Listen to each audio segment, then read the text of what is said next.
ukuvuga ngo mu nzu basohoyemo umwana afite icyumweru naramubyaye mba hanze amezi 4 n'igice.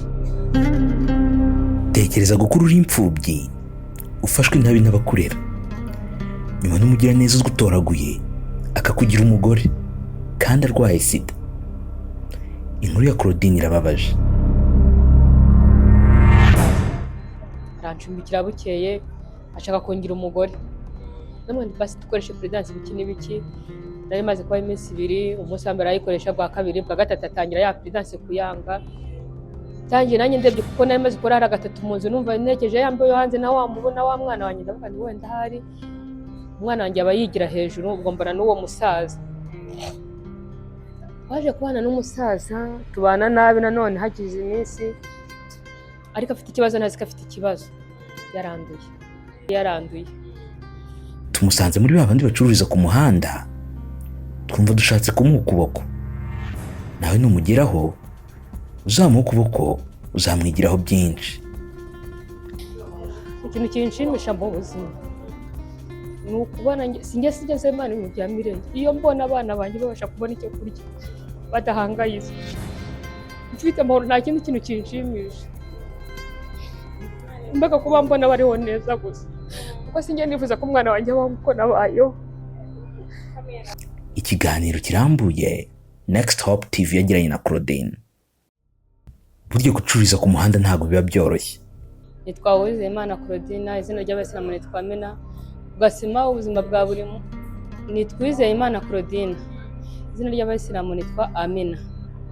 Ugasima ubuzima bwacu bwa buri munsi rero bari ni ikibazo, kuko tuba turangura twicaye mu muhanda kandi bitemewe. Ubwo rero bashinzwe umutekano baba twirukankana, rimwe ugasanga barabifashe, barabimennye cyangwa se baranabijyanye.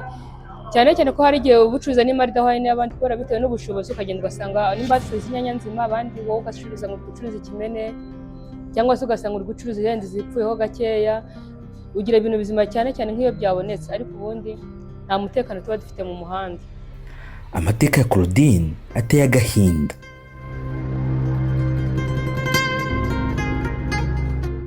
Nta babyeyi mfite, naravutse nsanga ndi mu babyeyi, ariko papa na mama batabana kuko nabaga kwa sogokuru, kuko nyine ndi umwana w'abandi bajyaga bita ngo ndi imyenda roho hasi. Mbana na papa, igihe kigeze jenoside iramutwara, mba kwa masenge amfata nabi.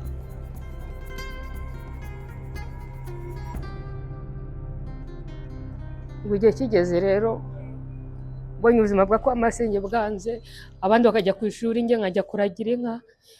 Mbonye byanze mfata umuhanda nzi Kigali, nabanje kujya Butare mu mujyi. Butare mva mu rugo rusatira njye Butare mu mujyi n'amaguru, mbayo bari amafaranga 5 mu kazi ko mu rugo, naho mbona n'ibibazo. Nza kuza i Kigali, nahazi ari umuntu hanzanye, nabwo nderwa n'umumama n'umutantine twaga Adeline, yabanaga na musaza witwaga Twaje Amahoro Yves, wakinaga muri Rayon Sport kera. Bariho batangira kundera nk'umwana mu rugo, mbamo bafatana neza. Igihe kigeze gusubira mu rugo kujya kureba umuryango, nabwo nsanga umuryango ni wa wundi, nganye nigarukira i Kigali. Nyine mba muri ubwo buzima, nza gufata icyemezo kuko gukora mu rugo nawo warakoraga, uyu munsi bakakwambura kuko utagira hano utahana, no ugasanga n'ubuzima none buranze. Ntangira nkora ikiyede, nanone icyo gihe twakoraga ikiyede dukorera 5, nabaga Kimironko ari azanya Gatovu. Muri 5 ubwo nyuma nza gutwarinda, maze gutwarinda mbaho n'umwana wanjye. Ubuzima bwo gukora ikiyede mbabuza kunanirana, nibwo natanye akazi k'ubukarasi. Rero uwiswe ngaramugirira neza yamugize umugore kandi arwaye sida. Hanjye akazi k'ubukarasi nabwo biranga, ubwo nayanda n'umwana no kutagira ahantu mba, nasi umwana tutari kumwe, ntangira kuraraguzwa mu mihanda. Umfite umwana wanjye w'imfura, ukuvuga ngo mu nzu basohoyemo umwana afite icyumweru naramubyaye, mba hanze amezi 4 n'igice. Burange ndeba nk'umubyeyi wataye umwana, ngewe avuga ngo ubushobozi mba numva bitanashoboka, kuko amezi 4 n'igice nabanye n'uwo mwana hanze, ntagira ahantu ho kumufurira, ntagira icyo kumwambika, ntagira no kumwoza no kurya ubwanjye ari ikibazo. Abakozi bo mu rugo akanzira nk'ibiryo muri envelope kujya ku muhanda aho nicaye akangaburira. Rimwe aza umusaza, icyo gihe ubwo nabaga ari Kacyiru nako Nyakabanda i Remera, ari hafi y'akagari, niho nagiye ndicara ku muhanda. Umusaza arahansanga ndi konsa umwana, amaze ko cyanga ndamubwira ndiko ntafite aho kuba nyine n'ibiki byose, anjyana nk'ugiye kuncumbikira wa musaza. Arancumbikira bukeye ashaka kungira umugore, namwe basi dukoreshe prudence biki n'ibiki. Nari maze kuba iminsi 2, umunsi wa mbere ayikoresha, bwa kabiri, bwa gatatu atangira ya prudence kuyanga. Tangiye nanjye ndebye kuko nari maze kurara gatatu mu nzu, numva nekeje yambaye hanze na wamubona wa mwana wanjye, ndavuga ni wenda hari umwana wanjye aba yigira hejuru. Ubwo mbona n'uwo musaza, twaje kubana n'umusaza, tubana nabi. Nanone hagize iminsi, ariko afite ikibazo, nazi ko afite ikibazo, yaranduye. Tubanaho nanone gutyo, rimwe ashaka ko njya muri Ronapo igihe najya kujyayo hamwe nsanga ni ikigo cy'abihaye Imana, ntibabyemera ngo akoreshe uburyo bwa kamere ngo kireka ari urunigi. Ahandi ngiye nabwo biranga, shiduka nagize gute, natwaye inda nyine y'umwana wa kabiri. Ubwo twaje kujya kwipimisha, tugiye kwipimisha nsanga arambere ko ngiye kukamerwa, nsanga ndi muzima.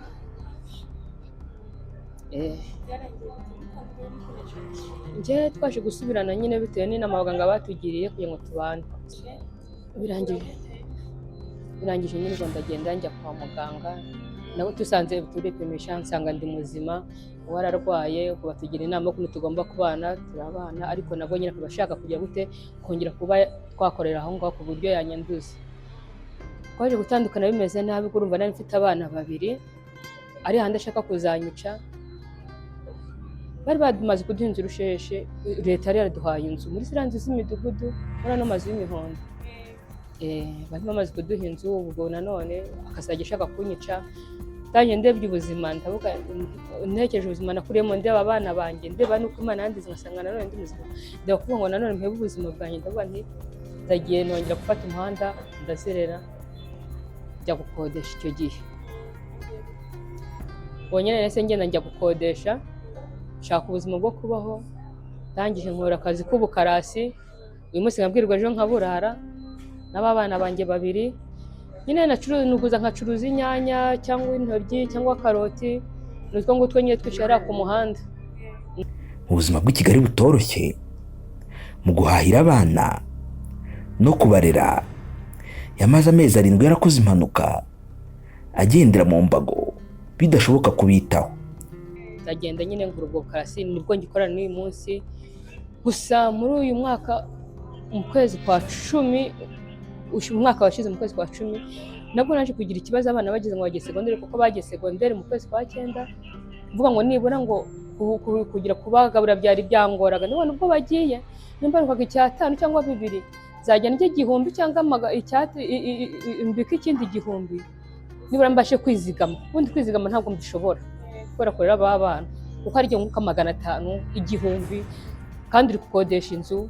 Uretse ko ngo muri uyu minsi ntari gukodesha inzu. Ndangije nkora impanuka, ndavurika kano kaguru,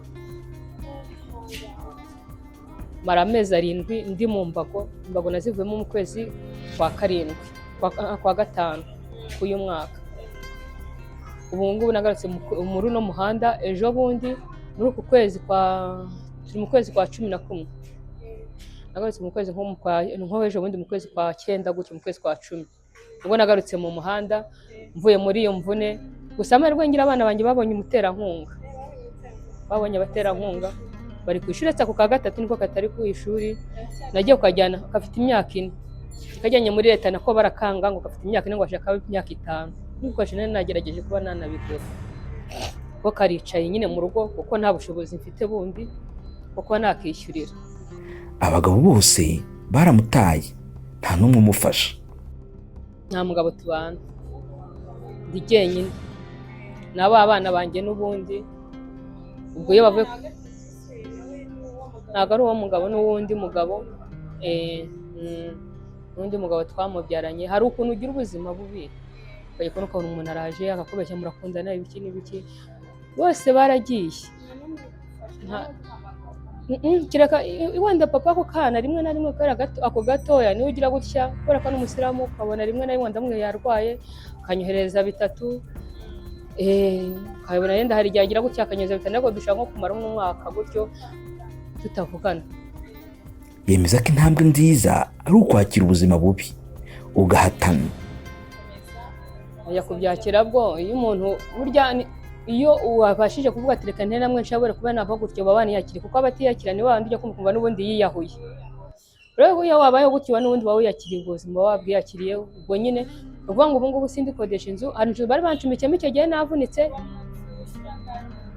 mbere nabaga mu nzu y'icumi, ariko adapavomye ukuntu, n'ubundi iyo mbamo ntikinze ntipavomye nta muriro, ariko nyine niyo bari bantije kubera ko mbona naravunitse nta hantu mfite ho kuba. Umuntu abakinisha mbwa ati ba wiberemo nyine ntabwo cyuzuye, mba nkibayemo gutyo gusa. Igihe ntazi naza kwikoresha nzasohoka cyangwa Imana izabampa ubushobozi bwo kuba nakodesha ahandi. Ashimishwa no kubona abana be bishimye, iyo abivuze bimutera amarira.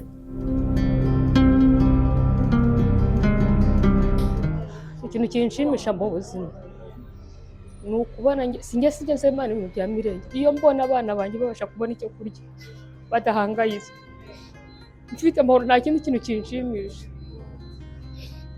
Mbaga kuba mbona bariho neza gusa, kuko sinjye nifuza ko umwana wanjye abaho uko nabayeho.